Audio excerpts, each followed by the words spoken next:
एकत्रित हुए हैं। कार्यक्रम का शुभारंभ पुष्प गुच्छ के स्वागत से करते हैं। रितु मैडम,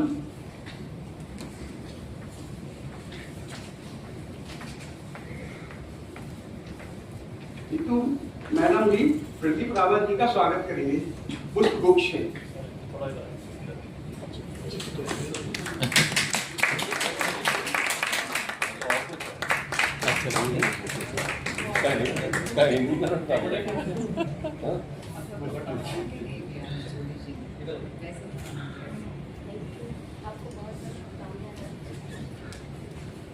प्रदीप रावत जी के बारे में ज्यादा ना कुछ कहते हुए, इनका जन्म 1965 में हुआ था और ये सेल में 1990 में ज्वाइन किया था। 36 साल की इनकी सेवा रही है। रांची में इनका जन्म हुआ और इनके बारे में हम सभी लोग बहुत अच्छे से जानते हैं कि ये देवानंद के फैन रहे हैं, देवानंद की नकल करते हैं और आज मेरा इनसे आग्रह है कि ये करके भी दिखाएंगे। कार्यक्रम की अगले चरण में आप सभी लोगों से निवेदन है कि आप में से जो कोई भी चाहे तो अपना एक्सपीरियंस शेयर कर सकता है। आप अपना एक्सपीरियंस शेयर करिए प्लीज।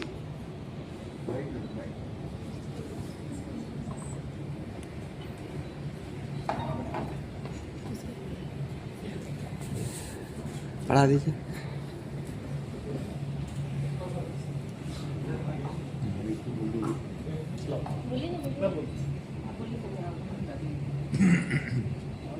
हेलो आदरणीय एडी साहब, सीजीएफ साहब और मेरे सारे दोस्तों, प्रदीप रावत जी हमारे बहुत पुराने दोस्त हैं और वो किसी पहचान के मोहताज नहीं है। उनको जनरली मेरे को लगता है कि जो न्यू कमर हुए भाई लोगों के ये नहीं चाहते थे, बाकी एक अपनी एक पहचान रखते हैं। ऑफिशियल उस पर तो मैं कुछ नहीं कहूँगा, वो जो जितने सिंसियर हैं या जो भी हैं, पर ये एक बहुत अच्छा टैलेंट इनके अंदर है जो हम लोग वर्किंग उसमें नहीं पहचान पाते, क्योंकि मैंने इनको स्टेज में भी परफॉर्म करते हुए देखा है। तो जब इन्होंने मेरे को और रणबीर रावत जी को बुलाया था कि एक बार आप आइए, तो मुझे थोड़ा सा मजाक सा लगा। मैंने कहा ये हमसे मजाक करता रहता है, तो मैं चांस की बात है कि उस ऑडिटोरियम में चला गया। तो जो इन्होंने वहाँ एक्टिंग करी, और आप लोग बिलीव नहीं करेंगे, इन्होंने तो जो करी, जो इनके ग्रुप में आप ये सोचिए देवानंद की एक्टिंग एक सरदार कर रहा हो। फिर मैंने इनसे बोला कि इन्होंने मेरे को कुछ लोगों से मिलाया है, इनकी भी एक्टिंग है। तो ये इनके अंदर एक टैलेंट है जो आप अपने वर्किंग लेवल पे कई बार तो आप ये फ्री हो जाएंगे होपफुली। तो मैं चाहता हूँ कि उस टैलेंट को ये जितना उजागर कर सकते हैं, और हमारी दुआएं इनके साथ है। Thank you. आप सभी को मेरा नमस्कार। रावत जी के साथ मैं जब से यहाँ से दिल्ली आई हूँ, तभी से इनके साथ कुछ थोड़ा बहुत काम करने का मौका मिला और हमेशा इन्होंने सपोर्ट किया जिस भी काम में हमें इनकी सहायता की ज़रूरत पड़ी। तो रावत जी को मैं बहुत बहुत शुभकामनाएं देती हूँ कि उनका आगे का जीवन स्वस्थ और मंगल रहे। और कल एक पॉडकास्ट देख रही थी, तो उसमें बड़ा अच्छा सा एक मैसेज मिला मुझे, जो मैं आप लोग के साथ शेयर करना चाहती हूँ। एक बार एक शिष्य ने अपने गुरु से पूछा कि जीवन का जो शुरुआत होती है, आप किन लोगों के साथ शुरू करते हैं और कैसे करते हैं, वो ज़्यादा महत्वपूर्ण है या फिर आपने अपने जीवन को किस तरह से अंत तक पहुंचाया, आप कितने सक्सेसफुल रहे, ये ज़्यादा महत्वपूर्ण है। तो जो आगाज और अंजाम की बात जो हम करते हैं, तो गुरु ने उनको बोला कि ना आगाज महत्वपूर्ण है और ना उसका अंजाम महत्वपूर्ण है, आप अपने साथ में किन लोगों को लेकर चले वो सबसे ज्यादा महत्वपूर्ण होता है। तो हमारे साथ बहुत लोग जुड़ते हैं, बहुत लोग चलते जाते हैं, तो हमने कितने लोगों की लाइफ में कुछ भी थोड़ा सा कंट्रीब्यूट किया है, वही हमारी लाइफ में सबसे ज्यादा काम आता है और सबसे ज्यादा याद रखने वाली चीजें होती हैं। तो मैं उम्मीद करती हूँ कि रावत जी भी अपनी जो आगे की जिंदगी है हम लोगों की अच्छी यादों के साथ अच्छे से खुशहाल बिताएंगे। बहुत बहुत धन्यवाद आप सभी।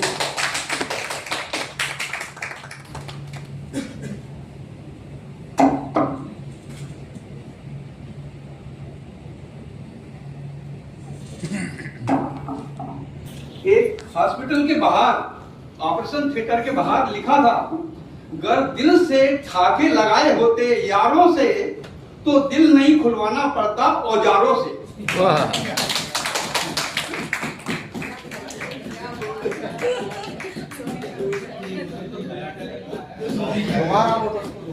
दोबारा बोलो।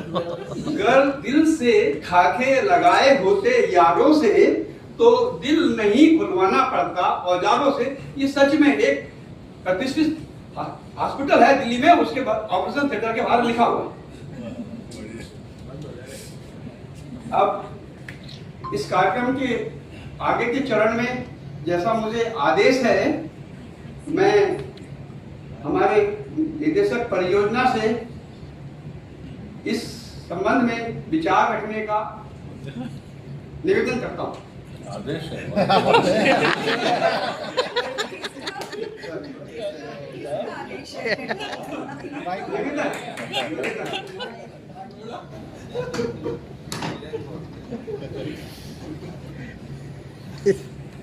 पहली बार कंप्लीट कर रहा है।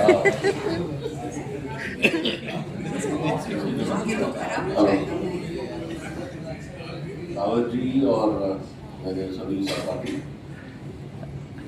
एक्चुअली मैं देखता हूँ ना, हम लोगों को जानते हैं जिस दिन वो रिटायर करते हैं, क्योंकि उसके पहले ऐसा होता है कि हम लोग काम में आते हैं, इतने काम में मशगूल होते हैं कि हम लोग को एक दूसरे के बारे में उतना कुछ पता नहीं चलता है। तो कभी कभी कोई ओकेजन होता है, हम लोग पूछते हैं, तो रावत जी अभी रिटायर कर रहे हैं तो पता चल रहा है इतने बड़े कलाकार हैं। लेकिन एक अच्छा हुआ कि पता चला सोनी भी कलाकार है। तो उनसे तो रावत जी से बात हो रही थी, 90 में 88 में इन्होंने ज्वाइन किया था, तो nearly 38 years of service, 38 years बहुत ही लंबा समय है। और उनको उस दिन मैं बता रहा था, मैं भी 88 में ज्वाइन किया था, तो हमारे साथ के चीज़ें जो प्रैक्टिकली और retiring and good time, that was a good time to join. And he has only one responsibility now, he has to take care of his son, और साथ में otherwise and his mother. तो इस उम्र में भी अगर हमारे पास अपने माता का आशीर्वाद है तो इससे बेटर और कुछ नहीं हो सकता है कि रावत जी की माँ देख रही है कि रावत ने पूरा सर्विस भी कर लिया और उसको आशीर्वाद दे रहे हैं कि उन्होंने 38 साल का सर्विस किया। और उस दिन भी मैं इनको बोल रहा था कि at the time of retirement स्वस्थ रहना सबसे ज़्यादा इम्पोर्टेंट है, उसके बाद बाकी सब चीज़ तो हमारे पास है, समय है, पैसा है, and this is the time to enjoy yourself. And मैं यही प्रार्थना करता हूँ भगवान से कि आपको स्वस्थ रखें और आप अपनी जो बची हुई रिस्पॉन्सिबिलिटी है उसको अच्छी तरह से करें। पहाड़ों में जब जाएंगे तो याद करते रहिए, हम लोग सबको बुलाते रहिए, बीच में हम लोग भी आएंगे उत्तराखंड। Thank you.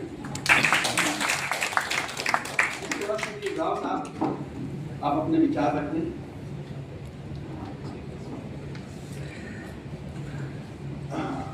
आज के कार्यक्रम के मुख्य अतिथि माननीय प्रदीप रावत जी, कार्यपालक निदेशक महोदय एवं मेरे सभी साथियों, एक आदमी का रिटायरमेंट 38 साल बाद होता है। 38 साल की जर्नी अपनी जिंदगी की आधे से ज़्यादा जर्नी होती है। रावत जी ने इस जर्नी को बहुत ही अच्छे से निभाया, उसके लिए पूरे सेल की तरफ से, हम सभी की तरफ से बहुत बहुत धन्यवाद। वैसे रावत जी से मेरा एक छोटा 2 साल का ही संबंध रहा है। शुरू में ये भी एकदम टाइम पे आ जाते थे, 9 बजे हम लोग आते थे तो हमारे ऑफिस में आते थे, तो इनसे बहुत सारी चीज़ें सीखने को मिली। सबसे बढ़िया है कि एकदम फिट रहते हैं, स्लिम ट्रिम फिट और एकदम वेल ड्रेस्ड अप रहता है, एकदम हर समय खुशी रहता है, चिंता मुक्त, कोई मैंने किसी तरह की चिंता नहीं है। कुछ काम दे दो, जो काम दे देते थे वो कर देते थे जितना होता था, और जो भी काम मेरे सभी साथी लोग कहते थे कर देते थे, और एकदम निश्चिंत, पता नहीं कौन से ध्यान में रहते थे, क्या रहते थे, एकदम मन भी शांत रहता था। आज तक मैं इनको कोई चिंता से ग्रसित होता हुआ देखा नहीं। वही उनकी बहुत ही खूबी थी, और हर समय बढ़िया वेल ड्रेस्ड अप। और सही में जैसे जगन्नाथ साहब ने बोला है, इन दोनों की प्रतिभा के बारे में तो मेरे को मालूम था, सोनी और रावत के बारे में, लेकिन आज तक इनकी प्रतिभा उजागर नहीं हुई है। हो सकता है आज के लिए इन्होंने छोड़ रखा होगा।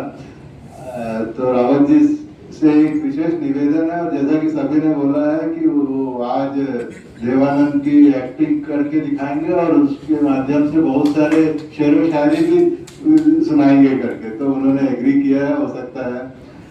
और इनसे, इन्हीं के इनिशिएटिव से हम लोग 2-3 लोग जो है, ये इनके इंसिस्टेंस से राधा राय कहा जाए, हम लोग डेली पिछले 2 साल से हम लोग का जो ग्रुप है वो हम लोग सुबह जैसे 9 बजे आते हैं तो 10 मिनट मेडिटेशन करते हैं। तो उसमें मैं, विजय, सोनी और रावत, लेकिन ये लीड जो है रावत जी की इनिशिएटिव, तो उसके लिए मैं इनका बड़ा विशेष शुक्रगुजार हूँ। और वहाँ पे रोज आज का विचार, इतने अच्छे विचार मेरे बोर्ड में लोग लिखते थे रोज, और हम लोग उसको रोज पढ़ते थे विचार को। तो ये दोनों देन जो है रावत जी के इनिशिएटिव से भी मैं विशेष तौर पे अपने सबकी तरफ से उनका हार्दिक धन्यवाद देता हूँ। और अभी जैसा वो अच्छे हैं, स्वस्थ हैं, हमारी कामना है कि वो, उनका परिवार आने वाली उनकी दूसरी पारी में भी स्वस्थ रहें, खुशी रहें, और हम सबसे मिलते रहें। हमारी तरफ से जितना भी होगा हम उनके लिए कोशिश करेंगे, जो भी जरूरत पड़ेगा उनका हेल्प किया जाए, और मैं उनके उज्जवल भविष्य की शुभकामनाएं देता हूँ। धन्यवाद। आगे के क्रम में और कोई अपना विचार रखना चाहता है तो रख सकता है, क्योंकि ऐसे मौके बार बार नहीं आते। यदि कोई विचार नहीं रखना चाहता तो मैं रावत जी को आमंत्रित करता हूँ।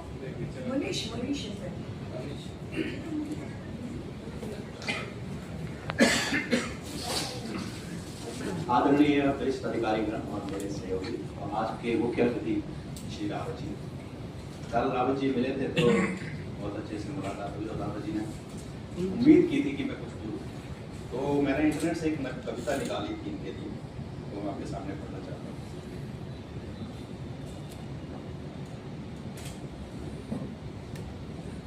एक सेकंड, थोड़ा टाइम लगा है, लेकिन मैं बोलूँगा। ये रिटायरमेंट का टाइम है, लेकिन इसमें हंसी भी होती है, खुशी भी होती है, आंसू भी होते हैं। तो इसके बेस पे एक कविता है जो मैंने कल निकाली थी। तो आ ही गई वो घड़ी निराली, जिसकी थी पहले से ही तैयारी कर डाली। रिटायरमेंट का दिन है बड़ा खास, पर आंखों में थोड़ी नमी का है एहसास। सालों से जो ऑफिस हमारा था, वो तो एक परिवार का सहारा था। फाइलों संग लड़ाई थी प्यारी, कभी बॉस की भी पड़ती थी फटकारी।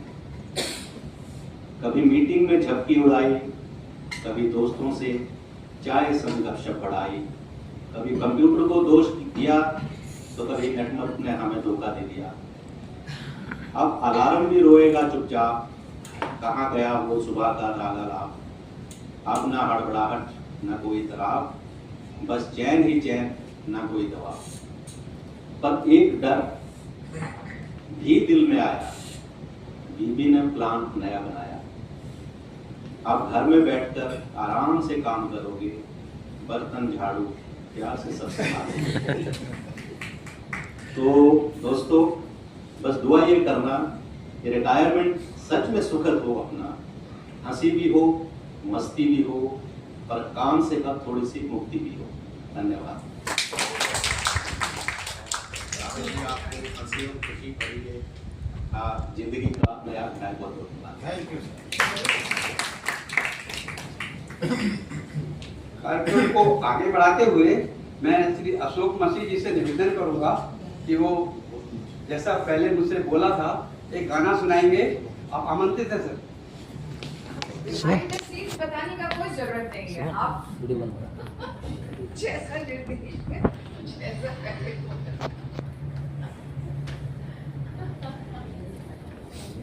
नमस्कार सर। रावत जी से मेरी दोस्ती 35 साल से है। कभी हमारी लड़ाई नहीं, कभी हमारी कोई दिक्कत नहीं। हम लोग बहुत प्यार से रहते थे और वीपी सिन्हा जी के साथ हम जब काम करते थे, हम दोनों एक साथ काम करते थे। निशान बन जाए, हर कदम ऐसा चलो कि निशान बन जाए। यहाँ जिंदगी तो सभी काट लेते हैं, जिंदगी जियो ऐसी कि मिसाल बन जाए। आदरणीय महानिदेशक, उप महानिदेशक, महाप्रबंधक एवं मेरे सहपाठियों और मित्रों, शुभ प्रभात और आप सबको मेरा प्यार भरा नमस्कार। जैसा कि आप सभी जानते हैं कि आज मेरा इस कंपनी से आखिरी दिन है।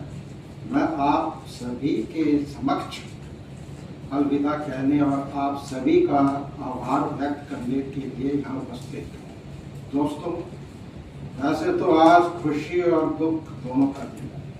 खुशी इस बात की कि हमारे उज्जवल भविष्य के लिए आगे बढ़ रहे, और दुख इस बात का है कि 35 साल तक सहपाठियों और दोस्तों जिन्होंने मुझे भाईचारा, प्यार, प्रेम, कार्य में सहयोग, दिलासा की मिसाल दी, उनसे जुदा होने पर मुझे बहुत दुख हुआ।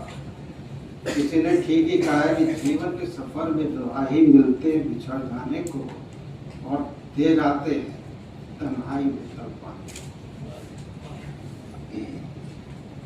मैं शुक्रिया अदा करता हूँ इस कंपनी का जिसने मुझे इतनी जरूरी सुविधाएं दी, और उन दोस्तों का, अपने विभाग और सहपाठियों का जिन्होंने मेरा सहयोग दिया, मार्गदर्शन दिया, भाईचारा दिया और जो मेरे सुख दुख में काम आए।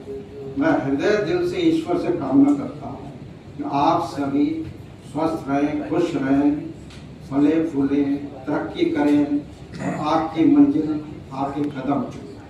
अंत में मैं ये कहना चाहूँगा कि जीवन में प्यार और भाईचारा से बढ़कर कोई चीज नहीं।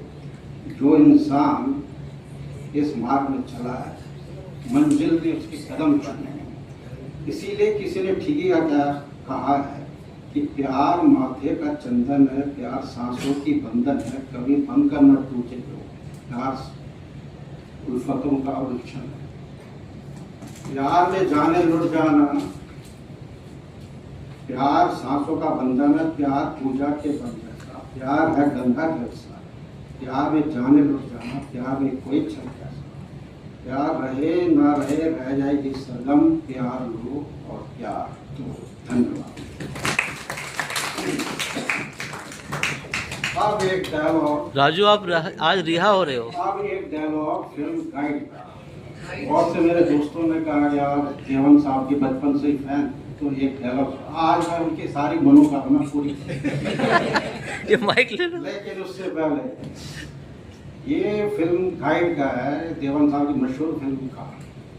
इससे पहले बताना चाहूँगा कि ये डायलॉग मेरे जीवन में बहुत बार काम आया।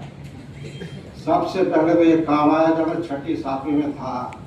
जब भी हिस्ट्री का पेपर आता था मैं डायलॉग लिख देता था और मुझे पूरे नंबर देते। कौन से स्कूल में पढ़ते थे आप? ये डायलॉग मैंने अपने दोस्त को सुनाया था जो हार्ट पेशेंट था, तो वो ये डायलॉग सुन के बिल्कुल ठीक हो गया। डॉक्टर भी था। और तीसरा, हमारे मोहल्ले में एक लड़की थी जिसको मैं आकर्षित करना चाहता। उसके जन्मदिन पार्टी में तो मैंने जब उसको डायलॉग सुनाया तो वो तो इम्प्रेस नहीं हुई, लेकिन उसकी वहाँ दादी मौजूद थी, वो मुझ पे इम्प्रेस हो। बोली, अरे बेटा तुम्हें मेरे पुराने दिन याद दिला। अरे बेटा जुग जुग जियो। मैं भी बम्बई भाग गई थी देवानंद साहब से मिलने, उनसे तो मुलाकात नहीं हो पाई, लेकिन आपसे मैंने कहा मनी मन धुला, अरे माता जी कोई ऐसा चक्कर चलाओ आपकी पोती मुझसे फिदा। लीजिए लेडीज एंड जेंटलमैन, पेश आपके सामने एक डायलॉग जब मैं शुभ मुख्तरी फिल्म गाइड का सिचुएशन में आपको बताऊँ। सिचुएशन ये है कि देव साहब, पहला सीन है, देव साहब जेल से रिहा होते हैं और कहानी फ्लैशबैक में चली जाती है। तो लीजिए उन्हीं के स्टाइल में, उन्हीं के अंदाज में, उन्हीं की आवाज़ में एक डायलॉग, एक जोरदार सा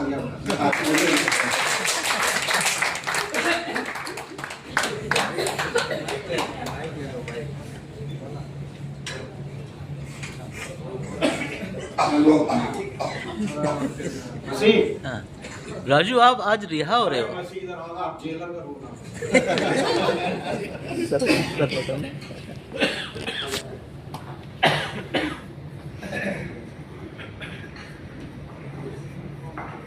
मिस्टर राजू, आज आप रिटायर हो रहे हैं।